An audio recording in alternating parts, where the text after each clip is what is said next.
Good morning, and welcome back to America's Leaders from Coast to Coast, the 250th Anniversary Edition. Today is day 47 of the year, and I'm Stephen Copley. And I'm Leah. We are heading to the Show Me State today, Missouri, and we are going right to the heart of it, District 5. This is Kansas City, the land of burnt ends, world-class jazz, and the Chiefs' kingdom. It is a district with an incredibly rich cultural history. And today, we are profiling a man who didn't just witness that history. He actually helped build it. We are talking about Democrat Emanuel Cleaver. Congressman Cleaver is an absolute institution in Missouri politics. When you look at his life story, it is really a profound reflection of the American century. He was born in 1944 in Waxahachie, Texas.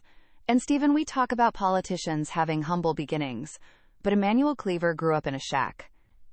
It literally had no indoor plumbing. His family eventually moved into public housing in Wichita Falls, Texas. And that specific experience, living in a public housing project, became the driving force for his entire political career decades later. It really did. But before he ever ran for office, he had a completely different career.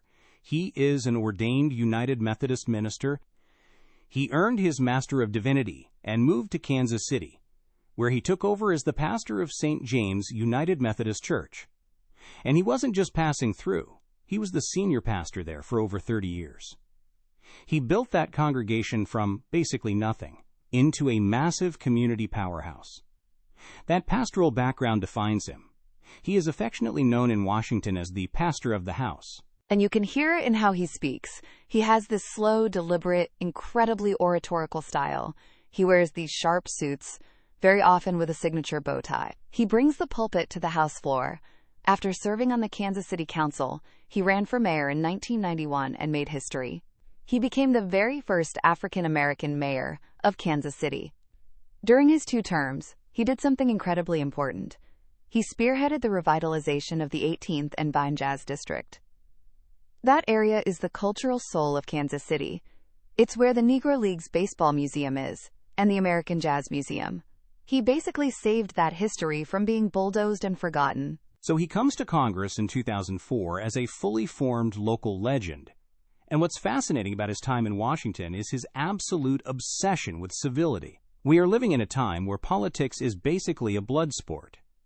People go on television to scream at each other and get a viral clip for social media. Emanuel Cleaver hates that. He constantly talks about the degradation of political discourse. He pushes incoming freshmen to sign a, quote, civility pledge. He actually believes that you can disagree on tax policy without thinking the other person is evil. And because of that demeanor, he commands a lot of respect on his committees. Let's look at the 119th Congress, covering 2025 and 2026. Congressman Cleaver is now in his early 80s, but he is incredibly active on the House Financial Services Committee. Specifically, he is a leading voice on the Subcommittee on Housing and Insurance. Remember that childhood in public housing we talked about? This is where it comes full circle. He views the current national housing crisis as a moral failure. He really does. In early 2026, he has been one of the most vocal advocates for massive federal interventions to build affordable housing. He argues that the free market alone is not going to build homes for low-income families because the profit margins aren't there. He is a huge supporter of the Green New Deal for Public Housing Act. The idea is to take all these aging, crumbling public housing projects across the country, strip them down to the studs, and retrofit them with green technology, solar panels, efficient insulation, better heating.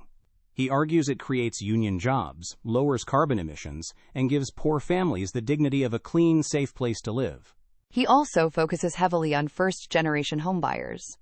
He points out that the easiest way to build generational wealth in America is by owning a home.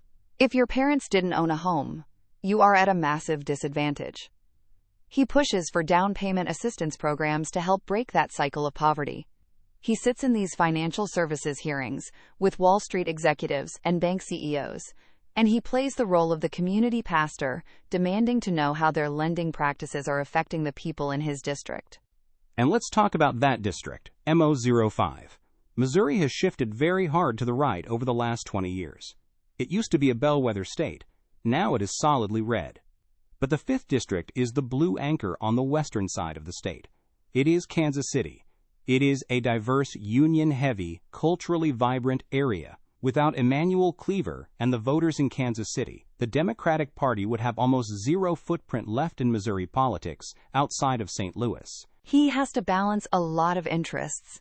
He has the urban core of the city, but the district also stretches out into some fairly conservative rural areas in Lafayette and Saline counties. He manages to win re-election comfortably every time because he focuses on meat and potatoes issues, bringing home federal grants for transit, upgrading the infrastructure, and protecting local jobs at the Ford assembly plant. He is the kid from a shack in Texas who grew up to lead a major American city. The United Methodist pastor who tries to bring grace to a hyper-partisan Congress. That is Representative Emanuel Cleaver. That is our profile for Missouri's 5th District. Stay tuned for our next profile. Please note AI assists in the creation of this podcast from pointedwords.com, and remember, better pointed words than pointed swords.